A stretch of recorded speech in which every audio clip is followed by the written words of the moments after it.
Bonjour à toutes et à tous pour le Zera Shimshon de cette semaine. Je suis en voiture avec Lionel Rubin. Bonjour à tous, j'espère que vous allez bien.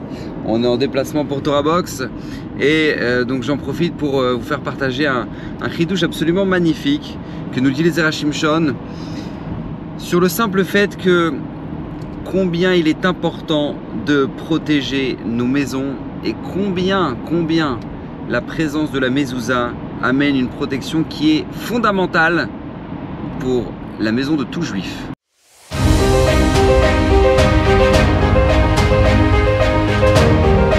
Alors voilà, le Zera Shimshon nous rapporte une question extraordinaire. Il nous dit, mais vous savez, lorsque le Ham Israël a dû justement prendre le sang du Korban Pessah pour le mettre sur chaque côté de la porte, d'accord, sur le linteau et sur les deux mezuzot, ce qu'on appelle les deux poteaux de chaque côté, et ben, il demande pourquoi maintenant avoir mis justement ce sang sur cet endroit de la maison.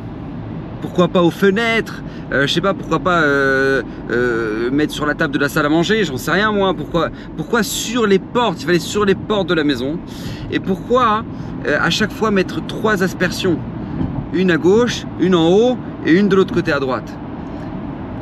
Et il dit pourquoi il fallait en plus ce signe là, qui est très particulier, pour nous aider à sortir d'Égypte, parce que ça va être ça en fait le début de notre sortie d'Égypte, ça va être la première action qui va engendrer cette fameuse soirée de Pessah qui va engendrer la sortie physique du Ham Israël le lendemain. Et en fait le Zera Shimshon nous dévoile ici quelque chose d'incroyable, et combien on doit en être conscient et combien maintenant on doit être vigilant dans ce domaine-là. C'est que, il explique qu'en Égypte, les Égyptiens avaient une force très particulière parce qu'ils étaient maîtres en sorcellerie, maîtres en magie, maîtres dans tous les domaines des forces de l'impureté. Et en fait, ils avaient fait en sorte de bloquer le clan Israël et qu'il soit incapable de pouvoir sortir d'Égypte. D'accord? Comme ça nous dit Ramen Rashi que jamais un esclave est sorti d'Égypte. Pourquoi? Parce que justement sa sorcellerie était tellement forte qu'il bloquait l'Égypte à travers ça. Mais nous dit le Zera Shimshon, l'essentiel, au nom du Zohar, il ramène ça, l'essentiel de la sorcellerie se trouvait aux portes des maisons. Et comme ça dit le Zohar, l'impureté et la sorcellerie et les forces du mal se trouvent à l'entrée des maisons. Et il ramène une Gemara dans Choulin qui nous rapporte que la notion de la maison est quelque chose de très important, parce que la maison ramène un mazal, ou chas v'shalom, la maison peut entraîner des catastrophes. D'accord, on sait très bien, il y a des gens qui ont acheté des maisons et ils n'ont vraiment pas eu de chance. Et il y a des maisons où ils sont rentrés dedans, les gens ils se sont dit, ah, on sent, c'est notre maison, on est bien dedans. D'accord, c'est vraiment, c'est quelque chose, c'est un ressenti que beaucoup de gens ont. Et parce que vraiment la maison a une source, a un mazal, et elle est porteuse d'une histoire. C'est pas pour rien, c'est ce qui se passe dans une maison. La Gemara elle-même dans Tanit nous ramène que après 120 ans, les murs de la maison témoigneront sur ce qui s'est passé dans la maison.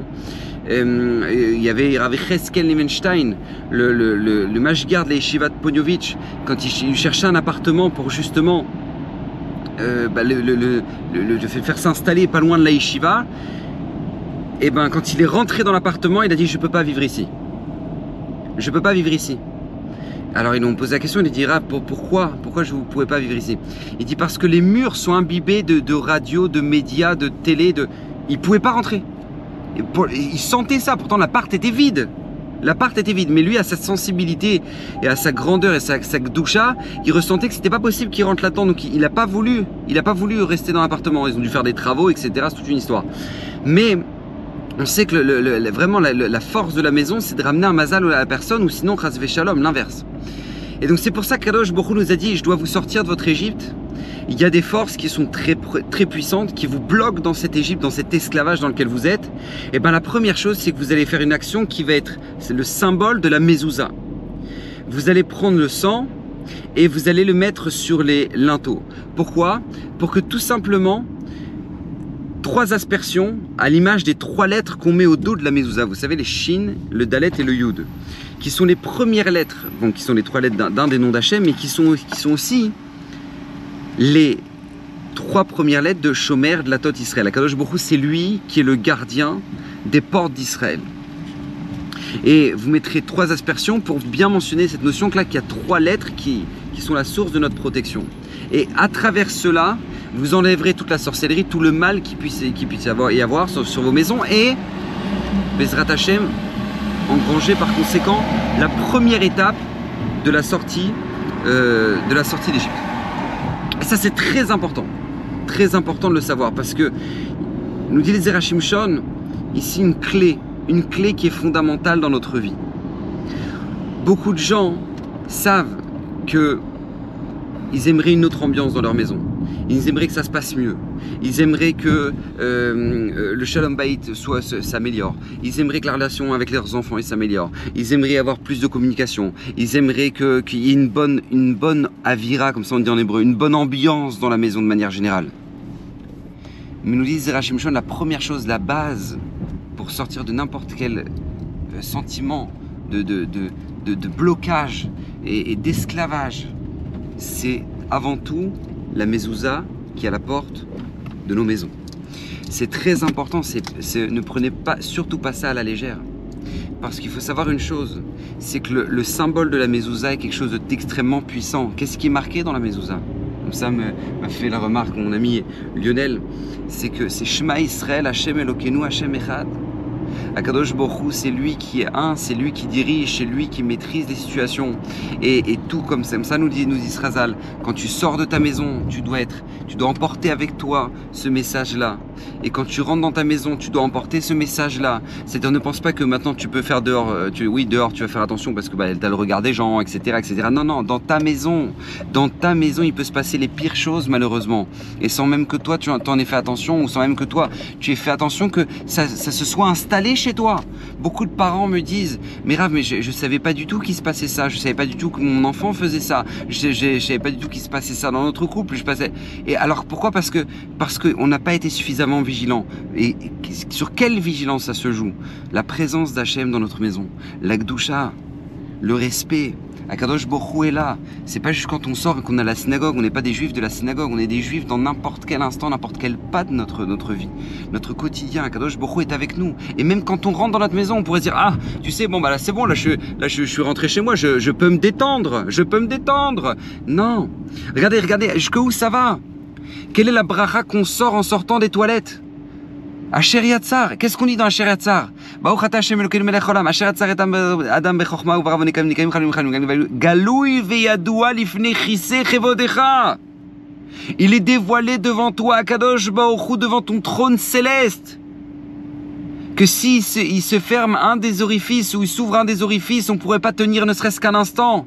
Mais quelle bracha de toutes les brachot on mentionne le trône divin? Donc aucune des brachot que l'on a, sauf la bracha de Asher Yatzar, quand on est aux toilettes, quand on ressort des toilettes. Pourquoi? Parce que justement, pour t'appuyer sur ce principe-là, ne pense pas que si parce que tu étais aux toilettes, bon bah c'est bon, il y a personne qui n'a vu, ni vu ni connu. D'accord, il n'y a personne qui t'a vu. Non.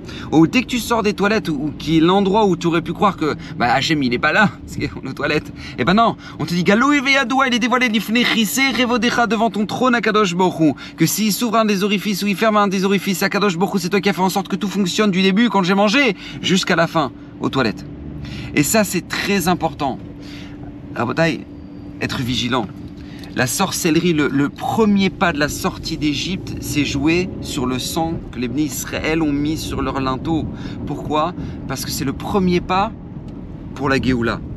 La protection d'Hachem dans nos maisons. Combien on doit être vigilant à nous aussi, sans arrêt, particulièrement dans cette génération. Alors c'est vrai, vous allez me dire, ah oui, bah, il n'y a plus de sorcellerie. Ok, déjà, c'est pas évident. Mais en plus de ça, on a une autre forme de sorcellerie maintenant. Combien de choses rentrent dans nos maisons? La rue rentre dans nos maisons malheureusement. Et si je parle que de la rue, les pires endroits du monde rentrent dans nos maisons malheureusement. À travers la télé, à travers les téléphones, à travers... On est obligé de filtrer ça. On est obligé de penser que on rentre dans nos maisons, ça peut être notre maison ou une grande bracha ou un grand shefa, ou ça peut être l'inverse, nous dit la Gemara dans Choulin. Pourquoi? Parce que c'est là où on peut se sentir que Hachem est avec nous, ou c'est à l'inverse. On peut sentir, ah ben là on fait ce qu'on veut. Non, Hachem est là, Hachem réside avec nous. Et ça c'est la première clé pour ressentir qu'Akadosh Baruch Hu est là et nous dirige dans chaque pas de notre vie. La mezouza, elle est là. Et d'ailleurs,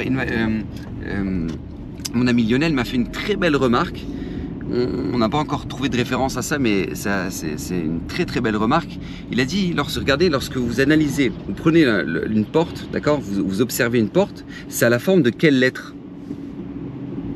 La lettre Chet, d'accord? Comme ça à droite, c'est à la forme de la lettre Chet. Chet qui représente la faute, d'accord, qui représente la faute. Mais il m'a fait la remarque, lorsqu'on met une mezouza, lorsqu'on met la mezouza, et ben ce Chet se transforme en He. On fait une interruption, on fait un blanc à travers la mezouza et ce Chet se transforme en He. C'est-à-dire que maintenant on met la place à Kadosh Baruch Hu dans notre maison. C'est l'endroit où on pourrait se dire, bah c'est la maison, on fait ce qu'on veut, on a notre vie privée et on raconte pas ce qu'on vit et ça concerne que nous. Non, non, là-bas il y a Kadosh Baruch Hu qui demeure. Et sachez, n'oubliez jamais que le message que retiendront vos enfants et vos proches dans toute notion du judaïsme, ce sera bien avant ce qu'ils ont vu à la synagogue, ce sera ce qu'ils auront vu dans les maisons. Si vous voulez que Kadosh Baruch Hu accompagne vos enfants, accompagne votre couple, accompagne vos proches dans votre vie de tous les jours, c'est avant tout ce qui se passe dans les maisons. Combien il y a de mamans, il y a de papas qui sont inquiets du judaïsme de leurs enfants. Mais la question c'est combien on montre nous-mêmes le judaïsme dans nos maisons.